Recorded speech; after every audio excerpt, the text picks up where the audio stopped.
আজকে আমরা বানিয়ে নিচ্ছি পনিরের স্টাফিং দিয়ে আলুর বল। তার জন্য আমরা সিদ্ধ আলু দুটো নিয়ে নিয়েছি, হাফ করে সিদ্ধ করে নিয়েছি। আর নিয়েছি ধনেপাতা কুচি, পেঁয়াজ কুচি, আর নিয়েছি আমরা একটা গোটা ছোট পাতিলেবু। তো আমরা এবার সব ইনগ্রেডিয়েন্টসগুলো এতে দেব, আরও কিছু মশলা দেব, আপনাদেরকে দেখাচ্ছি। দিয়ে আলুটাকে ভালো করে আমরা ম্যাশ করে নেব। এর মধ্যে আমি নুন অ্যাড করছি স্বাদ অনুসারে,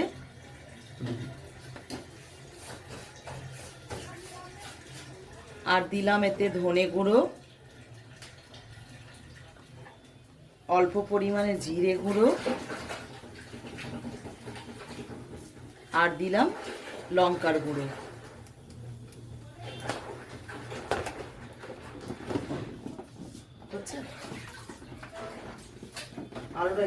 এখানে চাট মশলা ব্যবহার করলাম 1 টেবিল স্পুন।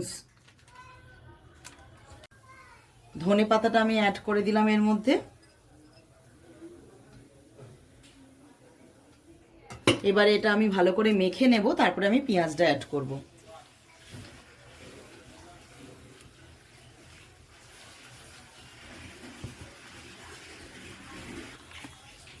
এর মধ্যে আমি পেঁয়াজটা অ্যাড করে দিচ্ছি, দিয়ে আবারও ভালো করে মেখে নেব।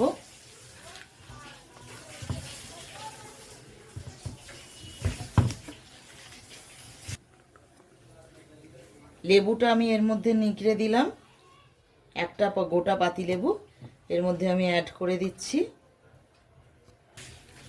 পাতি লেবুটা পুরোটা দিয়ে দিয়েছি, দিয়ে এবার এটা আরেকবার ভালো করে মাখিয়ে নেব।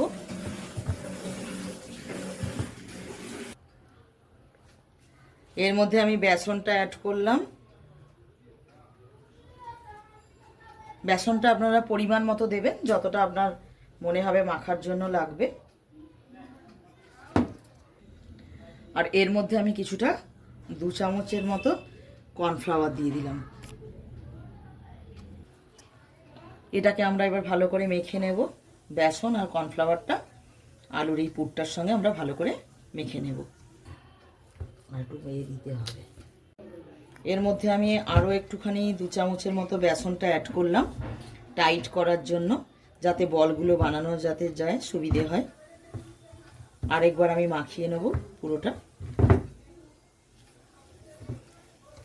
বলের স্টাফিংয়ের মধ্যে আমি পনিরের টুকরো অ্যাড করে দিয়েছি, দিয়ে এইভাবে বলটাকে মুড়ে দেব।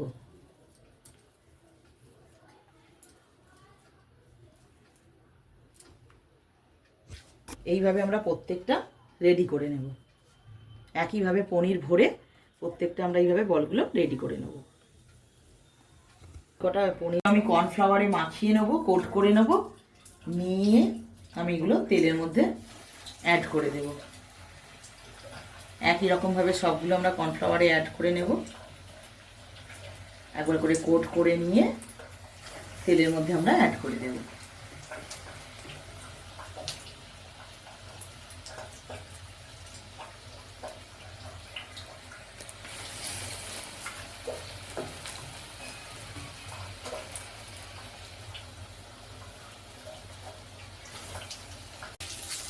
বলগুলো আমি একটু তেলের মধ্যে উল্টে পাল্টে নেব।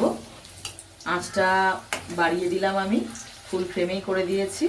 এগুলো ভালো করে এবার উল্টে পাল্টে ফ্রাই করে নেব।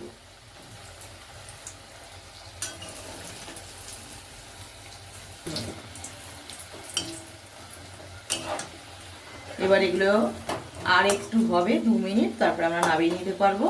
লাল লাল করে ভালো করে ভাজা হয়ে যাচ্ছে।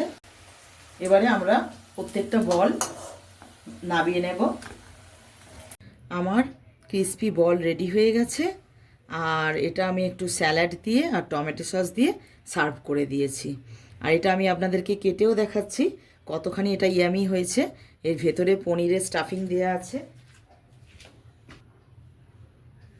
এই দেখুন এটা ভেতর থেকে কতখানি, ভেতরে কত সুন্দর এটা হয়েছে। আর পনিরের স্টাফিংটাও কত ভালো লাগছে দেখতে। অবশ্যই এই রেসিপিটা একবার আপনারা ট্রাই করে দেখবেন। ইভিনিংয়ে স্ন্যাক্সের জন্য এটা খুব সুন্দর একটা ছোট্ট রেসিপি এবং খুব চটজলদি এটা রান্না হয়ে যাবে। আর যদি আমার চ্যানেলটা আপনাদের ভালো লেগে থাকে অবশ্যই একটা লাইক আর সাবস্ক্রাইব করতে ভুলবেন না। আর কে কোথা থেকে দেখছেন অবশ্যই কমেন্টে জানাবেন। Thank you.